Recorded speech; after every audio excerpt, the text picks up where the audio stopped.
Picture this: dead of winter, 1999, deep in the San Juan Mountains of southwestern Colorado.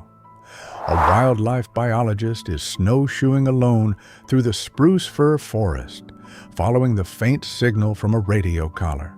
The signal is slow, steady. That particular cadence every field researcher dreads.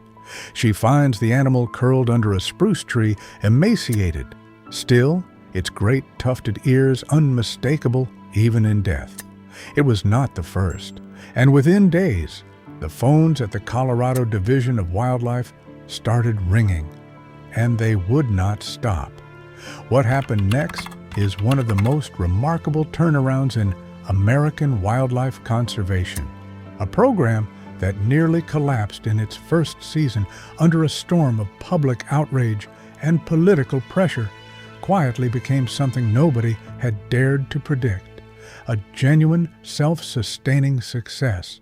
The lynx did not just hang on, they thrived, they spread, and in doing so, they forced scientists, managers, and the rest of us to rethink something fundamental about what nature can do when it is simply given a chance.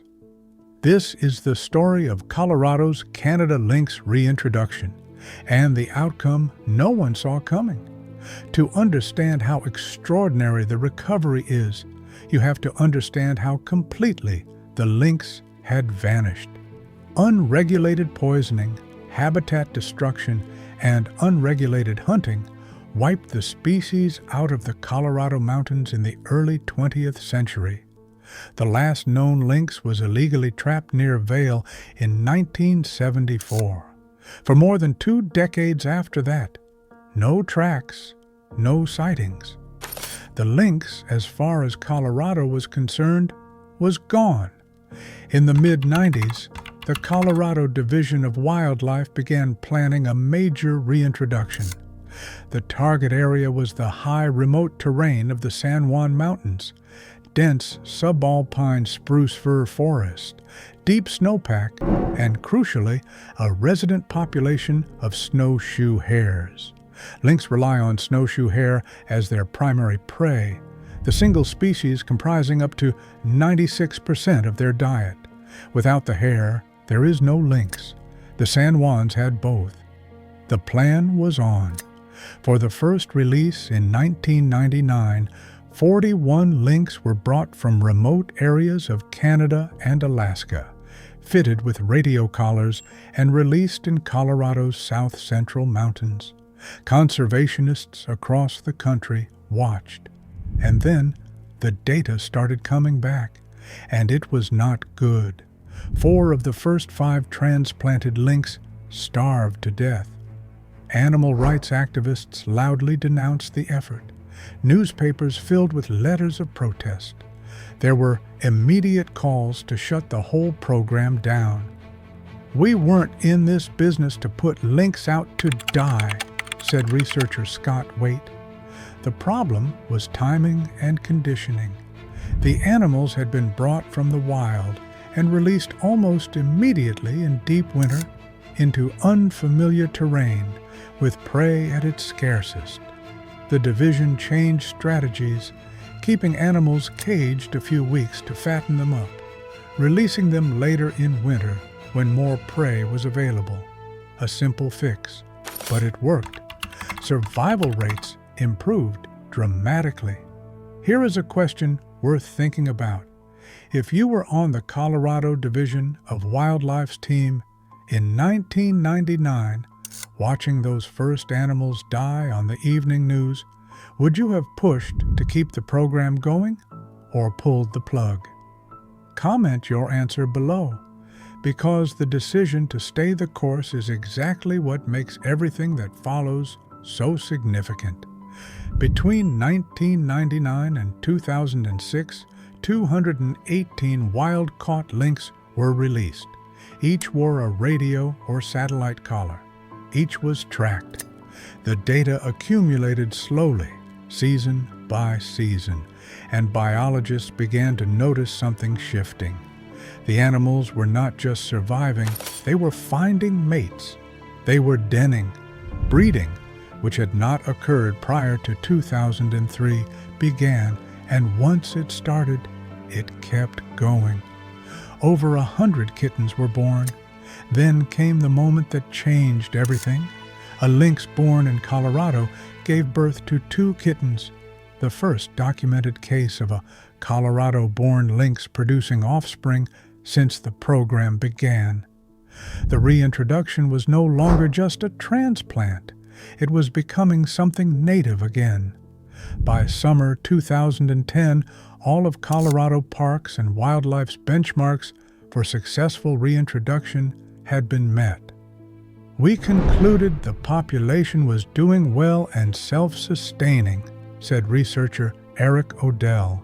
But here is where the story takes its most unexpected turn.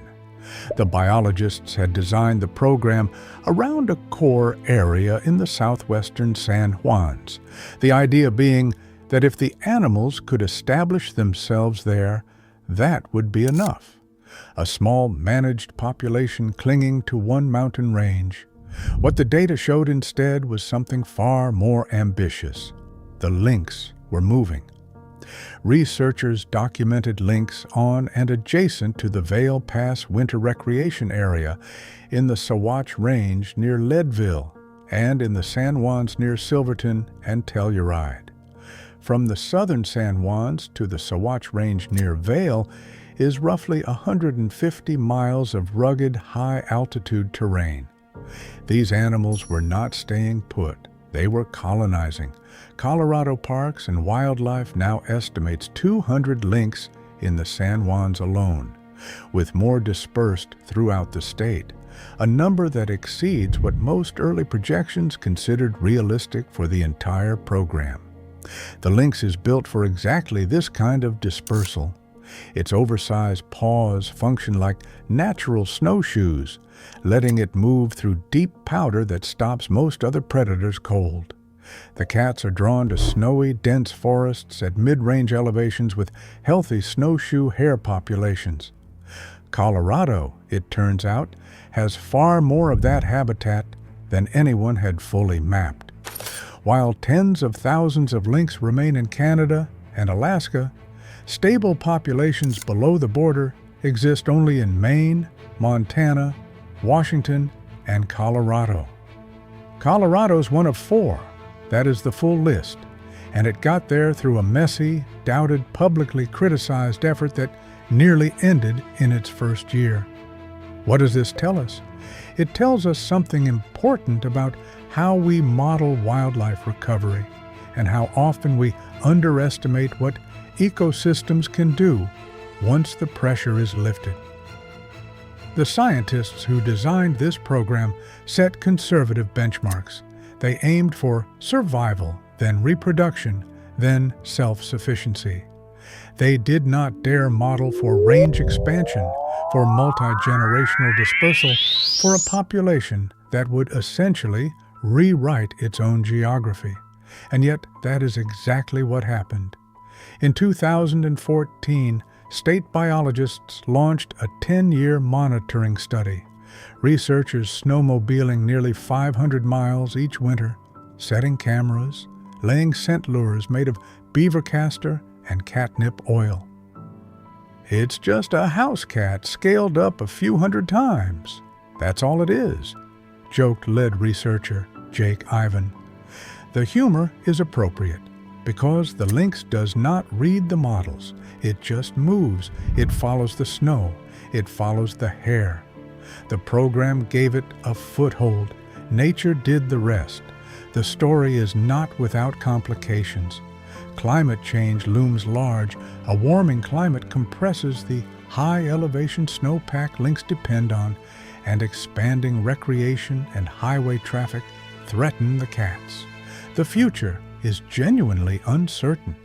But what Colorado's Lynx program proved is that recovery, real, generational, self-sustaining recovery, is possible. Not guaranteed, not easy, but possible. When Colorado later debated reintroducing gray wolves, biologists explicitly looked back at the Lynx program to understand what worked, what failed, and what to expect. The lynx had become a case study, a proof of concept, a piece of institutional memory that now shapes how Colorado thinks about every large carnivore that comes after it. Think about the biologist snowshoeing through the San Juans in that first terrible winter, finding a starved animal under a spruce tree. That moment could have been the end of the whole thing.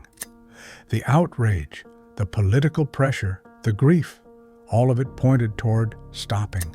Instead, the program adapted, absorbed the loss, and kept going. 25 years later, the mountains that were silent are silent no longer. Somewhere right now in the dense spruce fir forests above 10,000 feet, a lynx is moving through deep snow on those enormous, improbable paws, hunting, denning, raising kittens that have never known a world without Colorado. That is what a foothold looks like. That is what nature does when you get out of the way and let it. If this story made you look at wildlife recovery differently, subscribe. There are more stories like this one. And if you want to go deeper on what the Lynx program means for Colorado's ongoing wolf reintroduction, that video is next.